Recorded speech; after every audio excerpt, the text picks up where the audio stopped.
வணக்கம். ஆகாஷ்வாணி புதுச்சேரி செய்தி சுருக்கம் வாசிப்பவர் வெற்றி கொண்டான். உலக கால்நடை மருத்துவ தினம் இன்று கடைபிடிக்கப்படுகிறது. கால்நடை மருத்துவர்கள் விலங்குகளின் ஆரோக்கியம் மற்றும் உணவு பாதுகாப்பின் பாதுகாவலர்கள் என்ற கருப்பொருளோடு இத்தினம் அனுசரிக்கப்படுகிறது.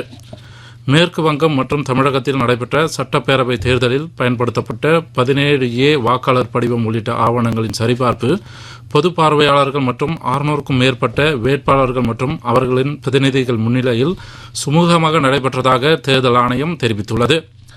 தலைநகர் டெல்லியில் இன்று நிலவி வரும் கடுமையான வெப்ப அலைக்கு மத்தியில் இந்திய வானிலை ஆய்வு மையம் அப்பகுதிக்கு மஞ்சள் எச்சரிக்கை விடுத்துள்ளது. இந்த வெப்பநிலை தொடர்வதால் பொதுமக்கள் முன்கூட்டியே முன்னெச்சரிக்கை நடவடிக்கைகளை மேற்கொள்ளுமாறு மருத்துவர்கள் வலியுறுத்தியுள்ளனர். உலக மலேரியா தினத்தையொட்டி புதுச்சேரி சுகாதாரத்துறை சார்பில் ஏனாம் பகுதியில் இன்று மலேரியா விழிப்புணர்வு பேரணி நடைபெற்றது. கொசு மூலம் பரவும் நோய்கள் குறித்து பொதுமக்களுக்கு விழிப்புணர்வு ஏற்படுத்தும் நோக்கில் இந்த நிகழ்ச்சி நடத்தப்பட்டது.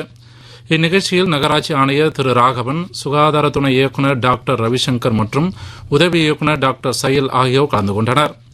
அமெரிக்கா முழுவதும் குற்ற சம்பவங்கள் கணிசமாக குறைந்துள்ளதை சுட்டிக்காட்டி அமெரிக்க கூட்டாட்சி விசாரணை அமைப்பின் தலைவர் திரு காஷ் பாட்டீலின் தலைமைத்துவத்திற்கு வெள்ளை மாளிகை தொடர்ந்து ஆதரவளிக்கும் என்று வெள்ளை மாளிகை செய்தி செயலாளர் திருமதி கரோலின் லெவிட் கூறியுள்ளார்.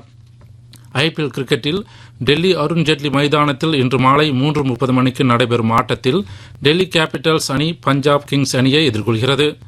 ஜெய்ப்பூர் சவாய் மான்சிங் மைதானத்தில் இன்றிரவு 7:30 மணிக்கு நடைபெறும் மற்றொரு ஆட்டத்தில் ராஜஸ்தான் ராயல்ஸ் அணி ஹைதராபாத் சன்ரைசர்ஸ் அணியை எதிர்கொள்கிறது. இத்துடன் இந்த செய்தி சுருக்கம் நிறைவு பெறுகிறது.